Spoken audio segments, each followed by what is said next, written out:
ভাজার আগে প্যান ও তেল ভালোভাবে গরম না করলে সমস্যা হয়। ভাজার সময় মাছ প্যানে লেগে যায়, অনেক সময় পিসগুলো ভেঙে যায়, মাছ ভাজাটা পারফেক্ট হয় না। প্যান ও তেল ভালোভাবে গরম করে নিলে এই সমস্যাটা হয় না। পিসগুলো দিয়ে চুলা হাই থেকে মিডিয়াম করে দিব। এখন এভাবে 1-1.5 মিনিট এক পাশ ভেজে নিব। এ পাশ ভাজা হলে এরপর অন্য পাশ উল্টে দিব। দেখুন আমি উল্টে দিচ্ছি, কত সহজে উল্টানো যাচ্ছে, মাছ প্যানে লেগে যায়নি। নতুনরা মাছ ভাজার সময় সমস্যায় পড়েন, তাই আমি টিপসটা শিখিয়ে দিলাম।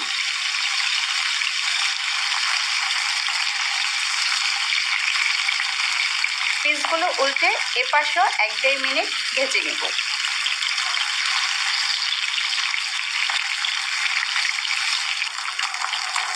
ভাজা হয়ে গেলে পিসগুলো উঠিয়ে নিতে হবে, বেশি কড়া করে ভাজা যাবে না।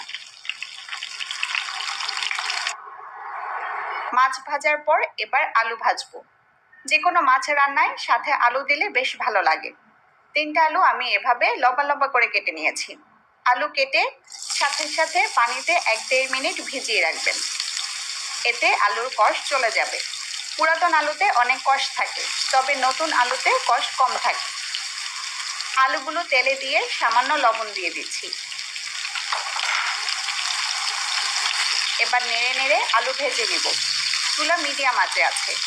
এভাবে আলু ভেজে নিলে রান্নার স্বাদ কয়েক গুণ বেড়ে যায়।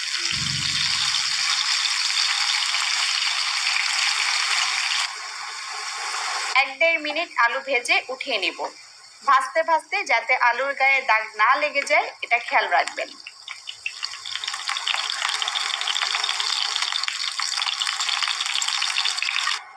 আলু উঠিয়ে এবার একই তেলে দিচ্ছি পেঁয়াজ। 2টা পেঁয়াজ স্লাইস করে কেটে দিয়ে দিলাম। মাছ ও আলু ভাজতে গিয়ে যদি তেল কমে যায় তাহলে আপনারা এক্সট্রা আরও তেল দিয়ে দিবেন।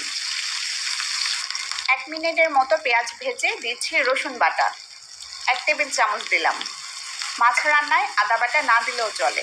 নেড়ে রসুন বাটা 20 সেকেন্ড ভেজে নিচ্ছি। এরপর দিচ্ছি কিছু হলুদ গুঁড়া,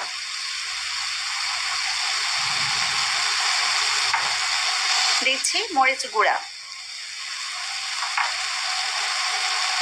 দিচ্ছি জিরা গুঁড়া,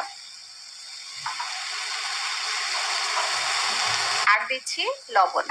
সবগুলো 1 চা